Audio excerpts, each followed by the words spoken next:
풀잎에도 상처가 있다. 꽃잎에도 상처가 있다.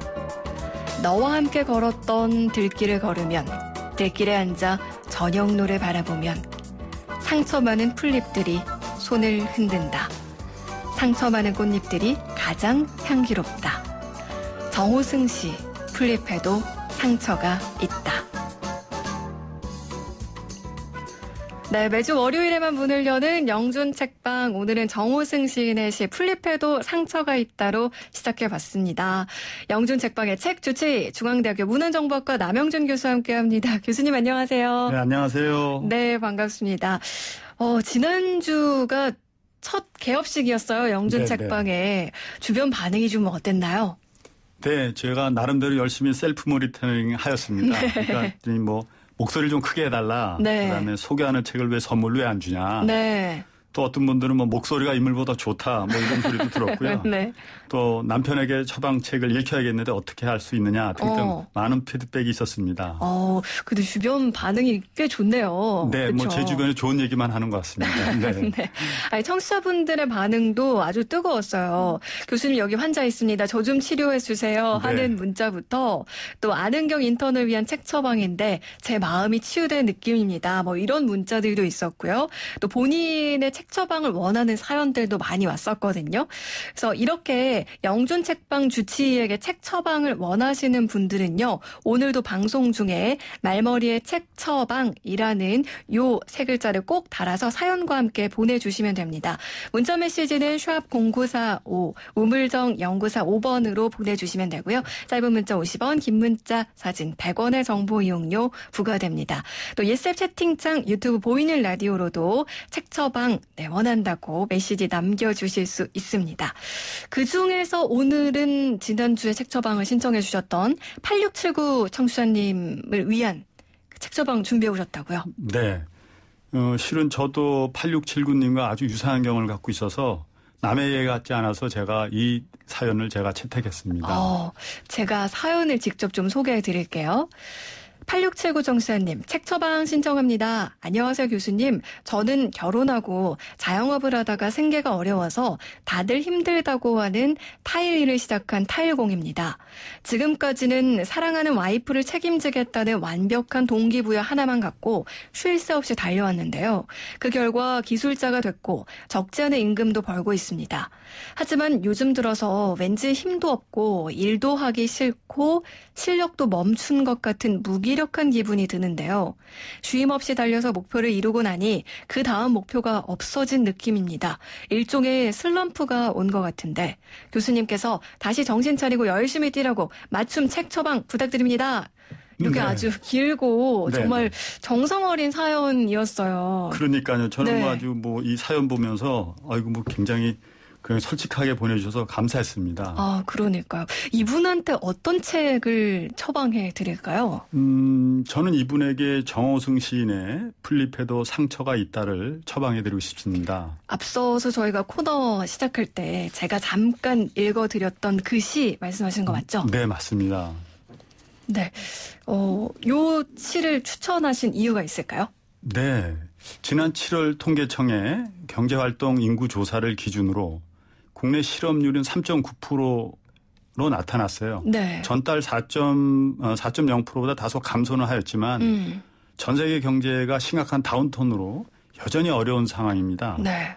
오늘 사연 보내신 분은 이런 어려운 여건에도 불구하시고 기존에 하시던 자영업에서 전문 타일공으로 완벽하게 전직하신 훌륭한 분이세요. 그러니까요. 네.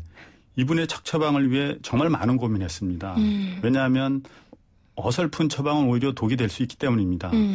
사연 속에서 잘 드러나듯이 가족의 생계를 위해 정말 열심히 살아오셨고 틀림없이 지금도 앞으로도 열심히 살아가실 것이라고 믿어 의심치 않습니다만 지금 잠깐 심신이 많이 지치신 것 같아요.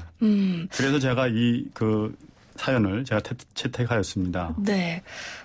사실 목표가 있을 때 열심히 달려갈 때는 이제 뒤도 안 돌아보고 앞을 향해서 달려가지만 그 목표를 달성하고 난 후에 허탈감 맞습니다. 충분히 가능할 것 같다는 생각도 들거든요. 네네. 실제적으로 그런 이유 때문에 제가 정호승 시인의 이 책을 추천해 드린 거고요. 제가 정말 가족을 위해서 열심히 뛰어오신 거잖아요. 네. 그다음에 너무 열심히 달렸기 때문에 실은 이런 분들이 이제 조심하셔야 되는 점이 어떤 상황에 직면하게 되면 술, 담배 같이 건강을 해치는 것에 의지할 수 있어요. 이런 것은 피하셔야 합니다. 네. 그래서 많이 바쁘시겠지만 오늘 동네 도서관에 가셔서 영준 책방에서 처방한 책 처방의 시집을 빌려보시면 어떨까요? 동네 도서관도 생각보다 가까이 있어서 오늘 사연 보내신 분을 기다리고 있었습니다. 네. 그래서 바로 좀 방문해 보시고요. 네. 저희 책 처방이 즉시 증상을 낫게 하지는 않을 것 같아요. 그렇지만 천천히 확실하게 낫게 할 수 있다고 저는 확신합니다. 이 책 처방이라는 게 말씀하신 것처럼 보는 즉시 효과가 있는 그런 건 네네. 아닐 거라고 저도 생각이 들어요. 하지만 말씀하신 대로 천천히 확실하게 라는 네. 표현이 참 공감이 되는데 아마 앞으로 8679 청취자님께 이 책이 인생을 위한 예방주사가 되지 않을까 네. 이런 생각이 들거든요. 이 책을 좀 소개해 주실까요? 정호승 시인의 이제 이 시에서 나타난 거하고 사연 보내신 분의 생각 거의 저는 일치한다고 보는데요. 사연 보내신 분은 아내분과 열심히 달려오셨다고 사연을 보내셨잖아요. 네. 지금의 슬럼프는 좀 어찌 보면 행복하고 아름다운 내일, 즉 미래를 위한 상처 가운데 하나일 뿐이라고 저는 생각해요. 어떻게 생각하면 좀 말장난 같다라고 말씀할 수도 있지만 그냥 너무 깊게 생각하지 마시고요. 그냥 시를 시대로 그냥 읽어봐 주면 참 좋겠어요. 그러다가 주무실 때 혹은 타일 일 하실 때 상처받은 많은 꽃잎들이 가장 향기롭다는 말을 나도 모르게 되뇌어지면 그때부터 슬럼프에서 탈출이 시작된 거라고 저는 확신합니다. 상처 많은 꽃잎들이 가장 향기롭다. 네, 그렇죠. 네. 흔들리지 않고 피는 꽃이 어디 있으랴. 이런 다 글귀도 흔들리고 상처받고 이러죠. 네. 생각이 나는데요. 네. 그리고 이 책 말고 또 한 권 또 생각나셨다고. 네. 한 권 더 추천해 주시죠. 다른 한 권의 책은 사연 보내신 분의 모습이 지금 우리나라의 가장으로서의 아버지 모습이잖아요. 그렇죠. 이미 잘 알고 있겠지만 아내와 가족들은 아버님을 가장 깊이 존경하고 있을 거예요. 그래서 영준 책방의 두 번째 책 처방은 이정록 시인의 시집 아버지 학교를 추천하려고 합니다. 네. 읽어보시면 가슴이 좀 먹먹해지다가 또 어떤 때는 웃음도 나고 그래 내가 이러면 안 되지 다시 힘내자라는 생각이 저절로 드실 거예요. 오늘은 또 시집을 네. 두 권 이렇게 추천을 해 주신데 네. 근데 시집이라서 그런 걸까요? 이 책을 한꺼번에 다 읽으면 안 된다고요? 네. 시집이 한 권이 생각보다 70개의 시집이 들려 있어요. 70여 개의 시가요. 근데 네. 그걸 한 건에 다 읽으려고 그럼 부담 갖지 마시고 네. 그냥 제가 오늘 추천한 그 중에서 한 3개의 시만 한번 읽어봐 주시면 참 좋습니다. 음미하는 시간이 필요할 것 같다. 그럼요. 이런 네, 생각인데 어떤 시인가요? 이제 하나는 연탄이라는 시하고요. 효자손, 그다음에 외양간, 마구간, 가슴간이라는 시입니다. 네. 이 시는 이제 읽어보시면 가족 간의 사랑을 직접 느끼실 수 있을 거예요. 제가 자신하건대 이 3개의 시를 읽다 보면 그래? 그리고 나머지 시를 다 읽게 된다고 저는 확신해요. 네.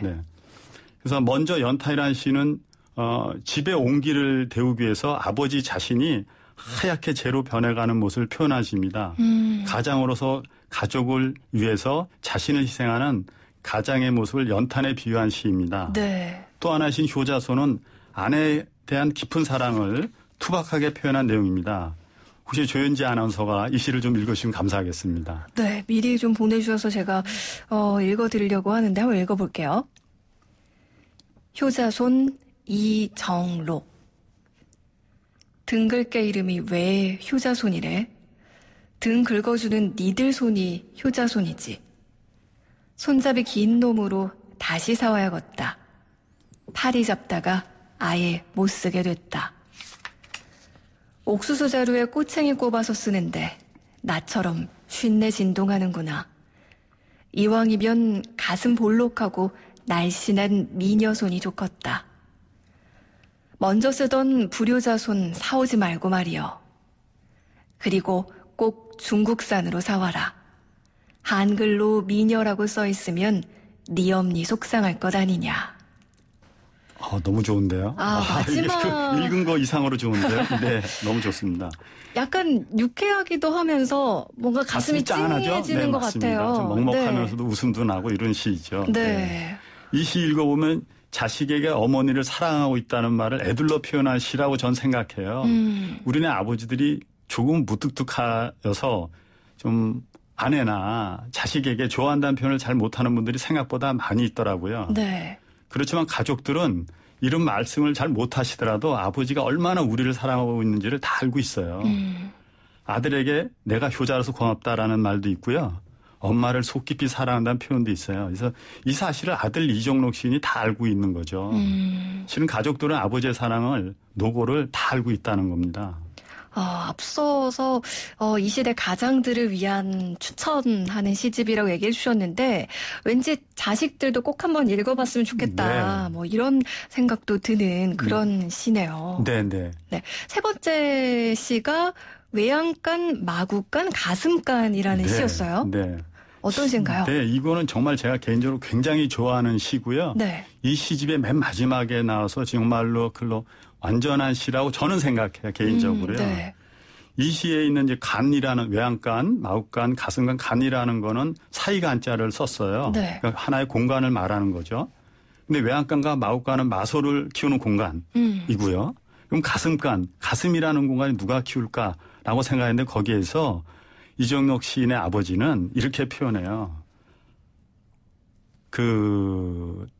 언니, 가슴간에 누가 산대요? 라고 물어요. 네. 그랬더니 어머니가 난 죽어서도 네 아버지다.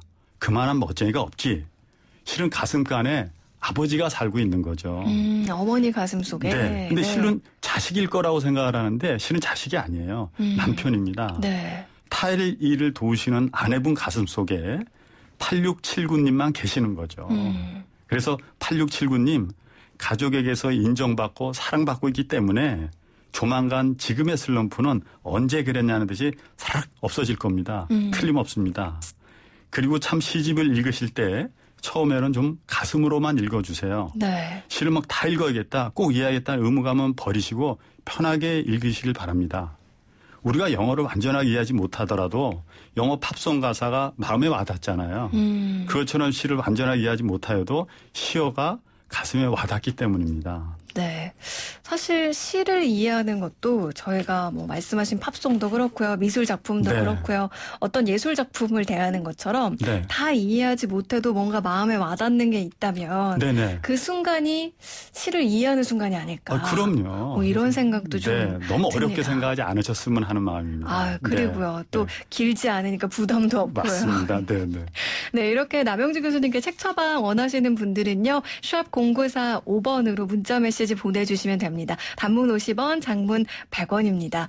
지금 김한구님께서 제 아이는 책을 많이 읽어줬는데 스스로는 책을 안 읽어요. 라고 이렇게 고민을 좀 보내주셨는데 이것도 저희가 한 책 처방 사연으로 받아도 될 것 같아요. 그럼요. 네. 아이에게 그렇게 읽히고 싶은 그런 책들이 있으시면 책 처방 사연으로 해서 보내주셔도 좋을 것 같고요. 지금 저희가 전해드린 시 두 수의 소개를 듣고 눈망울에 눈물 고인다는 문자도 많이 왔고요. 너무 좋다라는 이야기들도 보내주고 계신데 저희가 오늘 시간이 너무나 빨리 지나갔어요. 선생님. 그렇죠. 사실 저희가 영준책방의 특별부록 재미있는 도서관 이야기를 좀 잠깐 해봐야 하는데 요즘 도서관들이 예전하고는 좀 많이 달라지고 있다고요? 네. 많이 달라졌죠. 그래서 그 도서관에서 그 연구나 학업을 위한 조용한 공간도 필요하지만 재봉틀과 같은 작업도 심지어는 작은 공작 기계도 사용할 수 있도록 하는 도서관이 많이 있습니다. 도서관에서 재봉틀이랑 공작 기계요? 네, 그렇습니다. 뭐 3D 프린터도 있지만 실제 이제 재봉틀 같은 경우는 이용자들이 도서관의 책들을 보고만 가잖아요. 네. 근데 그러지 말고 책을 참고로 해서 자기가 원하는 간단한 소품이나 인형들도 만들고 뭔가 제작을 하는 공간으로 만들어준 거죠. 그래서 도서관이 변신하고 있습니다. 그러게요. 이제 우리가 눈으로 이제 배운 것들을 책으로 배운 것들을 실습해보는 네네. 그런 형태까지도 가게 된 건데 네. 그러면 좀 소음 같은 것도 많이 날 것 같기도 한데 이런 건 괜찮을까요? 네, 제가 뭐 간단하게 지난주에 이제 인천에 초대받아서 갔더니 인천시 교육감님이 자기가 쓰는 관사를 학생들에게 내놨어요. 도서관으로요. 근데 그 도서관에 추가하는 건 뭐냐면 책을 읽어라라는 것도 존재하지만 네. 학생들이 상상하는 모든 것을 다 해주자라는 걸로 바꿔놨더라고요. 그러니까 이제는 도서관에서 조용하게 책만 읽어라. 이런 것 가지고는 젊은 세대를 포함한 요즘 세대들은 도서관에 오질 않는 거죠. 네. 그래서 도서관에 와서 자기가 실제로 해보고 자기가 뭔가 만들어보고 창작의 공간으로 바꾸는 그런 게 요새 최근의 도서관의 모습입니다. 사실 솔직히 고백하자면 제가 도서관 가본 지가 정말 오래됐어요. 그럼 아시는데. 이런 얘기를 들을 때마다 참 궁금해지기도 하고 신기하기도 한데요. 벌써 또 이렇게 인사 나눌 시간이 됐어요, 교수님. 이렇게 또 진심으로 이런 책 처방을 내려주시는 게 많은 청취자분들에게도 도움이 됐으면 좋겠다라는 생각이 듭니다. 네네. 매주 월요일에만 문을 여는 영준 책방 중앙대 남영준 교수님과 함께했습니다. 오늘 말씀 고맙습니다. 네, 감사합니다. 노래 한 곡 더 띄워드릴게요. 버튼 여우야.